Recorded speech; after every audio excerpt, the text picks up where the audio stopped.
नमस्कार। आप सबों का अभिनंदन। सभी दर्शकों का अभिनंदन। हम लोग आज 1857 की कड़ी को आगे बढ़ा रहे हैं।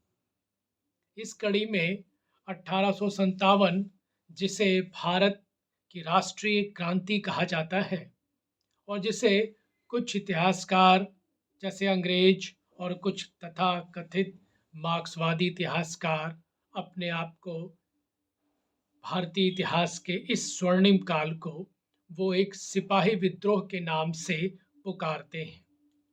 हालांकि दो चीजें बड़े दिलचस्प आज बताई जा रही है।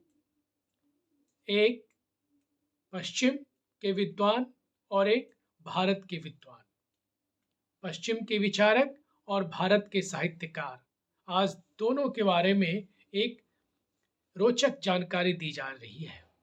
पश्चिम के इस विचारक का नाम है कार्ल मार्क्स। जी हाँ, मार्क्सवादी।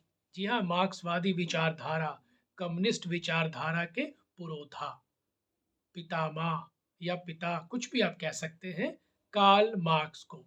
और कार्ल मार्क्स ने भारत के इस, जिसे हम खासकर अंग्रेज इसे सिपाही विद्रोह का नाम देते हैं, उसे कार्ल मार्क्स ने राष्ट्रीय विद्रोह कहा था। कार्ल मार्क्स ने राष्ट्रीय विद्रोह कहा था। जी हाँ, ध्यान दीजिए। बाद में सावरकर ने 1907 में जो किताब लिखी थी भारत के स्वतंत्रता संग्राम के ऊपर, उसमें उन्होंने इसे 1857 राष्ट्रीय विद्रोह कहा था।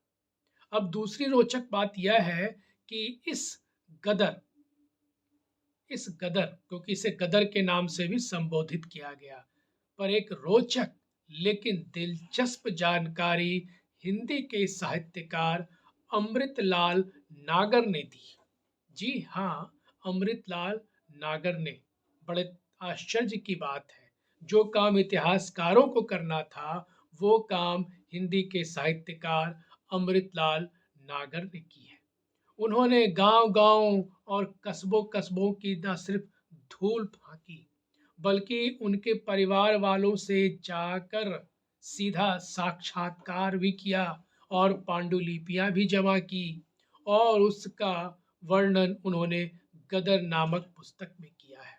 तो ये एक बहुत ही अनमोल दस्तावेज है भारतीय राष्ट्रीय क्रांति को जानने के लिए, गदर पुस्तक अमृतलाल नागर की। तो एक तरफ कार्ल मार्क्स इसे भारत की राष्ट्रीय क्रांति कह रहे हैं, और दूसरी तरफ अमृतलाल नागर ने भी गदर से संबंधित पूरे देश में, जहाँ तक ये जो इसकी भूमिका रही है, विशेषकर अवध का क्षेत्र और उत्तर प्रदेश में, जहाँ जहाँ उन्हें पांडुलिपियाँ मिली हैं, और वैसे लोग जो उस समय जीवित थे, उनके पूर्वजों ने, उनके संबंधियों ने इस 1857 में जो भाग लिया था, उसकी कहानी उन्होंने बहुत ही रोचक शैली में गदर नामक पुस्तक में की है।